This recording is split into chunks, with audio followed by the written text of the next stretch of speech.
Tat Sat. Welcome to Gyan Bhakti. We are currently exploring the scripture Mysticism of Mahabharata. Commentaries by my worshipful Guruji, Swami Jyotirmayananda Ji Maharaj, narrated by myself, Swami Nikhilananda. We are currently studying the first chapter, Adi Parva of the Mahabharata. So there are 5 kleshas or afflictions which bring pain to the human personality, and all of us have these 5 afflictions, and the goal is to get rid of them, to purify ourselves of these afflictions if we are to attain self-realization. So these are avidya. Avidya means ignorance. Asmita, egoism. Raga, attachment. Dvesh, hatred. And abhinivesha, fear of death. The thought waves that are envenomed by these kleshas are the ones which bring repeated death and destruction by keeping the soul involved birth after birth in the karmic process, because the illusion never breaks. We are always within these 5 kleshas. It is in these thought waves, which are the snakes, that need to be offered into the fire of samadhi or transcendental meditation, the fire of higher knowledge. Simultaneously, thought waves that are positive must be nurtured and cultivated so that an aspirant can advance.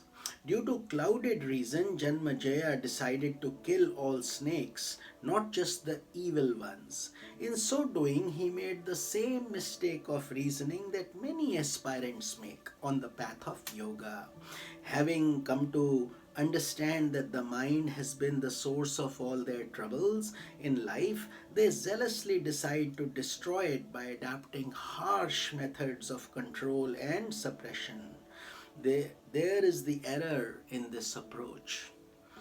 Raja Yoga Sutras of Patanjali Maharishi, which we have also covered, the full scripture in great detail in our YouTube channel. There is a separate playlist for those of you who are interested in getting deeper insight.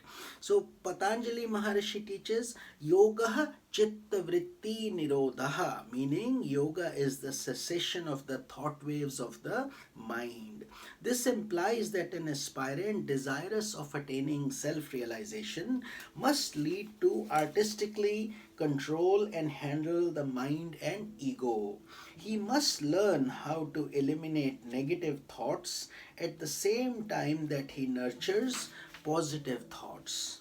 This does not imply a total annihilation of the mind, but rather a change in one's unconscious vasanas or impressions, in which the impure impressions are replaced by pure ones. Further, in the story of Janmajaya's sacrifice, Takshak represents the snakish ego that clings to the soul Indra within you, within us. He is the ego that bites, causing the death of each embodiment. That ego in us should not be destroyed through yoga. Rather, it should be rendered sattvic and pure. Ego should be humbled, but we should not destroy it. We should train it. Out of ignorance, Janmajaya was invoking both Takshaka and Indra to draw them both into fire. This would be like trying to destroy the soul and the ego rather than pursuing a process of purification. Because Janmajaya's sacrifice meant a total annihilation of all snakes and of the very soul along with the snakish ego, that sacrifice had to be stopped by the appearance of Astika. Astika literally means one who believes in God. Conversely, Nastika is someone who is an atheist. So in this case, Astika, God-fearing person, came.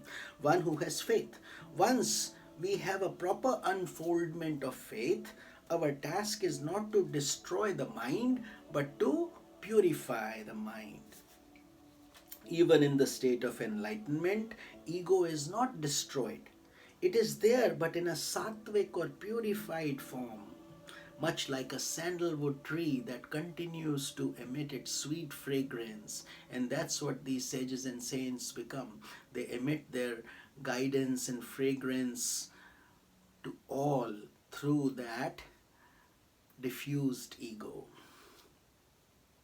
So the mind must be brought to a stage where the kleshas are controlled: ignorance, egoism, attachment, hatred, and fear of death. They are removed. When that happens, the mental process is no longer a cause of bondage. Rather, it becomes a basis of doing good to the world, because we have controlled these five enemies, obstructions, so to speak. It is due to this fact that sages have been able to communicate their wisdom and joy to others through their inspiring works. This is called lokasangraha, which means to share their knowledge and wisdom and to lighten the intellect of other people also. Next, Janmajaya hears the teachings of the Mahabharata. So bitter about his failure to destroy Takshaka, Janmajaya sank in grief. Seeing this, wise men advised the king to engage his mind in spiritual study and fill it with positive impressions. Accepting this advice, Janmajaya then began to talk with sage Vaishampayana about the stories of the Mahabharata war and significant events in the lives of his Pandava ancestors. Thus, the original work of Sage Vyasa was first presented to the masses in the form of a dialogue between sage Vaishampayana and King Janmajaya. So we now start the Adi Parva story, the birth of Bhishma. One day, powerful King Shantanu was walking by the Ganges river and he saw a young lady of dazzling beauty. Ganges river meaning Ganga river. Ganga is Hindi, Ganges is English, same meaning. Instantly captivated by her grace and charm, he proposed marriage, King Shantanu. The lady replied, she said, I will marry you on one condition, that you will never go against my will. You must never question my actions, no matter what I do. The moment you criticize anything I am doing, I will walk away and our marriage will terminate. So very difficult conditions she put to the king. Shantanu, however, was so infatuated with this young lady that he agreed to this condition, no matter how strange it seemed.